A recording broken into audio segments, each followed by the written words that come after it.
안녕하세요. 오늘 저와 함께 5월 5일 속죄원가를 공부해 보도록 하겠습니다. 이번 주부터는 열왕기서를 속죄원가로 함께 나누게 됩니다. 먼저 열왕기 상하에 대한 개론적인 의미를 함께 나눈 다음에 공과 내용으로 들어가도록 하겠습니다. 먼저 책 제목인 열왕기서는 열 왕들의 이야기, 많은 왕들의 이야기라는 뜻을 갖고 있습니다. 이스라엘 왕정 500년 동안 몇 명의 왕이 있었을까? 모두 42명의 왕이 있었습니다. 제1대 왕은 사울 왕이었죠. 그리고 2대 다윗, 3대 솔로몬 왕입니다. 각 왕의 40년 총 120년 동안은 12지파가 한 개의 나라였습니다. 통일 왕국을 이루고 있었습니다. 근데 솔로몬 사후, 솔로몬이 죽은 이후에 이 나라는 분단되게 됩니다. 북쪽으로 북이스라엘 10개 지파, 남쪽으로 남유다 2개 지파, 이렇게 남유다와 북이스라엘로 분단된 나라 체계가 되는 것이죠. 북이스라엘은 200년 동안 지속이 되었습니다. BC 722년 아수르 제국에서 멸망하기 전까지 제1대 왕 여로보암부터 제19대 왕 호세아까지 총 19명의 왕이 나라를 통치했습니다. 그런가 하면 남유다는 북이스라엘 멸망 이후에도 150년을 더 갑니다. 총 350년의 역사를 유지하게 되죠. 첫 번째 왕은 솔로몬의 아들 르호보암 왕이 제1대 왕이었고, 그리고 마지막 20대 왕은 시드기야였습니다. 시드기야까지 총 20명의 왕이 있었습니다. 다 합하면 42명의 왕이 이스라엘 왕정 500년 동안 통치했다. 그렇게 이해하시면 되겠습니다. 자, 열왕기서 책을 쓰는 목적과 주제가 있는데, 열왕기서의 주제는 무엇이냐? 가장 첫 번째 중요한 주제는 왜 하나님의 나라 이스라엘이 멸망할 수밖에 없었는가라고 하는 것입니다. 하나님, 만왕의 왕이 되신 하나님이 세우신 나라가 멸망했거든요. 아수르에 의해서, 바벨론 제국에 의해서 결국은 멸망하고 성전도 불타고 성벽도 무너지는 그런 참혹한 고난을 겪게 되는데, 그 이유가 무엇일까? 정말 이해할 수 없는 물음이었죠. 그것에 대해서 열왕기 상하는 아주 정확하게 얘기해 주고 있습니다. 그래서 열왕기 상은 많은 왕들의 이야기를 이렇게 열거하면서 그들의 죄악에 대해서 고발하고 있는 것을 보게 됩니다. 왜 하나님의 나라 이스라엘이 멸망했는가? 제사장 나라가 왜 멸망했느냐? 레위기 26장, 신명기 28장에 나와 있는 1단계, 2단계, 3단계 징계 때문에 그렇다라고 하는 것입니다. 하나님의 말씀과 계명대로 살지 아니하면 1단계 기근과 흉년, 2단계 수탈, 3단계 나라가 폐허가 되고 포로를 끌려갈 것이다 했는데, 결국 그 마지막 징계까지 받게 되었던 것입니다.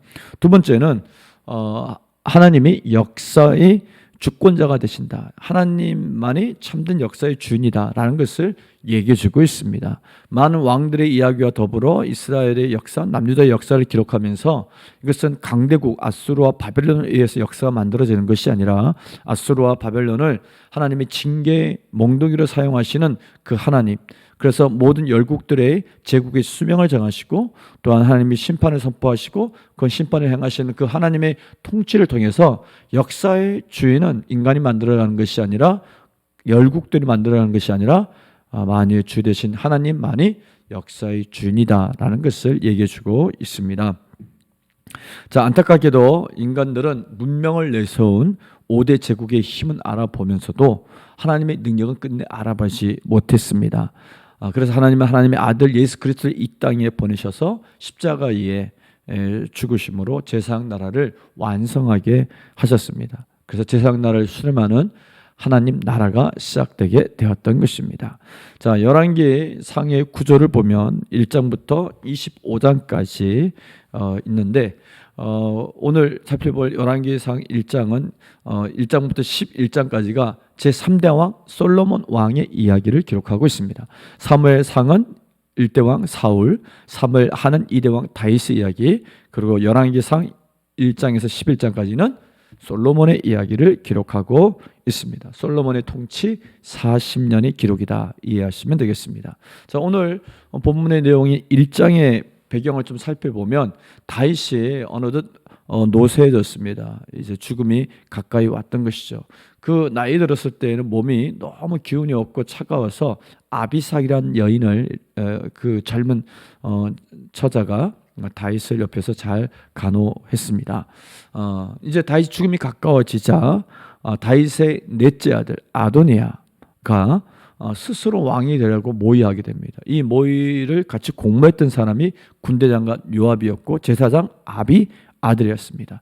실제적인 권력을 갖고 있었던 사람이죠. 요압과 아비아들은 요압과 아비아들의 이 권력과 그리고 또 그 아도니아 다윗의 왕 그 혈통을 가진 아도니아가 이제 내가 왕이다 이렇게 선포하게 되는 것이죠. 첫째 암논은 압살롬에서 죽었고 압살롬도 나중에 죽잖아요. 그래서 그 결국은 보면은 아도니아가 이제 왕이 되는 그런 차례였던 것이죠. 그래서 자연스럽게 아도니아를 내세워서 이제 다윗의 왕위를 잇고자 했던 것입니다. 문제는 이 모든 사실을 알아차린 솔로몬의 어머니 밧세바가 이 일을 나단과 함께 나누게 되죠. 그래서 나단 선지자가 지금 이제 아비아달과 요압이 공모해서 아도니아를 왕으로 세우려고 하니 빨리 다윗 왕에게 지금 솔로몬을 왕위에 앉히게 하자라고 얘기해서 결국은 다윗 왕의 명령으로 후계자는 솔로몬으로 정해지게 되고 솔로몬이 기름 부음을 받게 됩니다. 대제사장 사독에 의해서 기름 부음을 받게 되죠. 그러면서 이제 왕위에 오르게 됩니다. 그때 사건을 이제 배경으로 해서 오늘 공과 내용을 한번 살펴보도록 하겠습니다. 자, 말씀 나누기 1번 문제. 제사장 사독이 기원해서 솔로몬에게 기름을 붓고 나팔을 불자 백성은 어떻게 반응했나요? 어떻게 반응했을까요? 모든 백성들은 솔로몬에게 왕이여 만세수를 하옵소서라고 이렇게 말하면서 그 앞에 엎드려서 절을 했습니다. 그리고 피리를 불면서 크게 즐거워했습니다. 그러니까 이스라엘 백성들은 솔로몬이 왕이 되는 것을 적극적으로 지지했던 것이죠. 솔로몬을 왕으로 인정을 했고 그리고 피리를 불면서 크게 잔치를 벌이며 즐거워했습니다.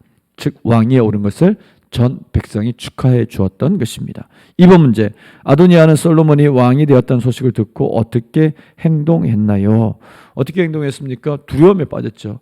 아도니아와 함께 왕위를 이제 준비하던 그 모든 사람들 다 당하고 떠나갔고 아도니아는 살기 위해서 어디로 가냐면 제단에 뿔을 잡게 됩니다.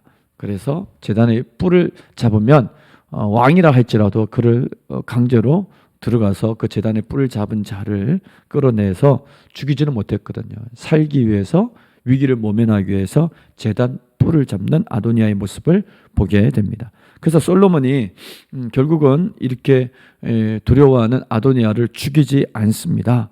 죽이지 않고 조건부로 살려두죠.